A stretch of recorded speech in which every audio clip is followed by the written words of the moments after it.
বিদেশি কোচ বাংলাদেশের ক্রিকেটকে নিয়ন্ত্রণ করে। Why we have the legendary cricketer Shakib, Tamim, Mushfiq, Riyad, Mashrafe.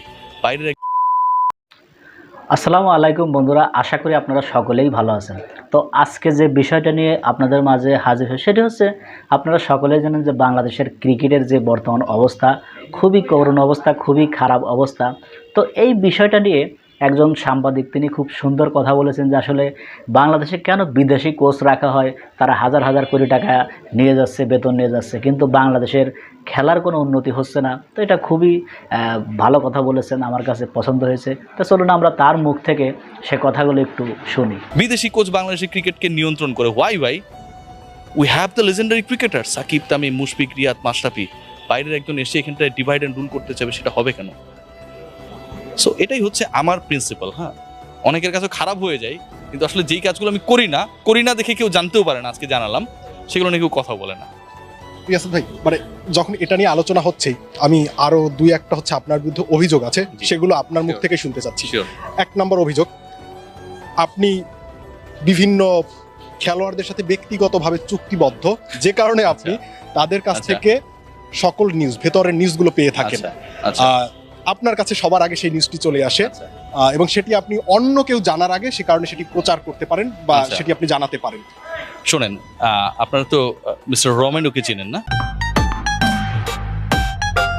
দাগ লাগুক যতবার, বার্জার ইজি ক্লিন একবার।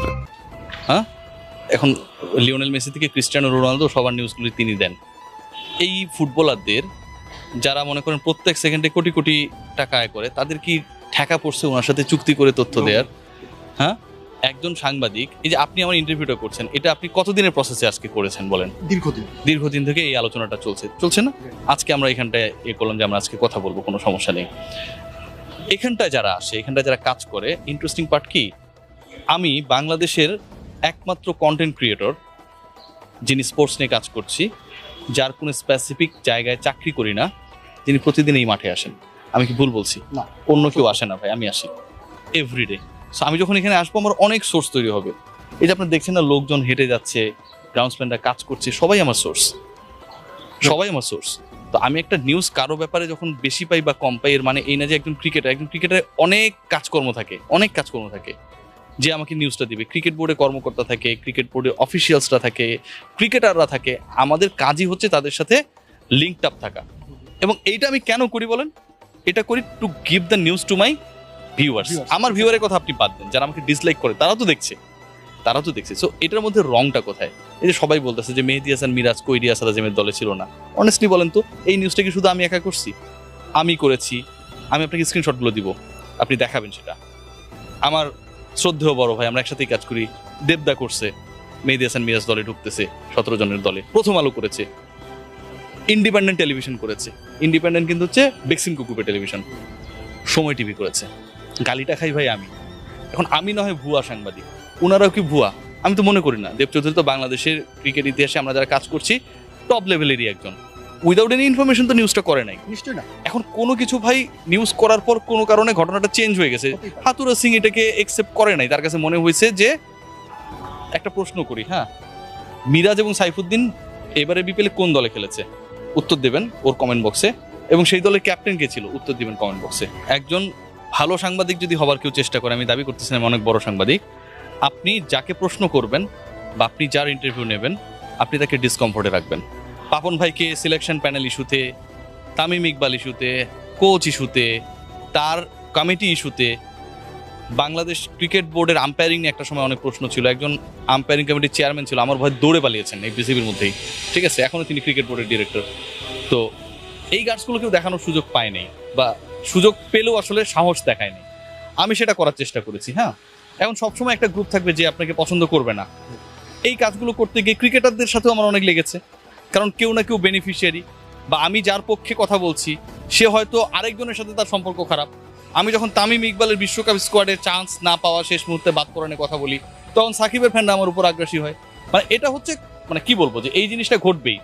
আপনি যখন কোনো একটা ক্লাসে থাকবেন, আপনি দেখবেন যে যখন আপনি ক্লাস ক্যাপ্টেন হয়ে যাবেন, তখন দুটা পক্ষ থাকবে। একটা হচ্ছে শৃঙ্খলা চায়, যারা আপনাকে লাইক করবে, আরেকটা হচ্ছে যারা বিশৃঙ্খলা চায়, তারা আপনাকে ডিসলাইক করবে। সো পছন্দ অপছন্দ ব্যাপারটা নিয়ে আমি আসলে মাথা ঘামাই না। দিন শেষে যারা অপছন্দ করে তারাও বাংলাদেশের ক্রিকেটটা ফলো করে।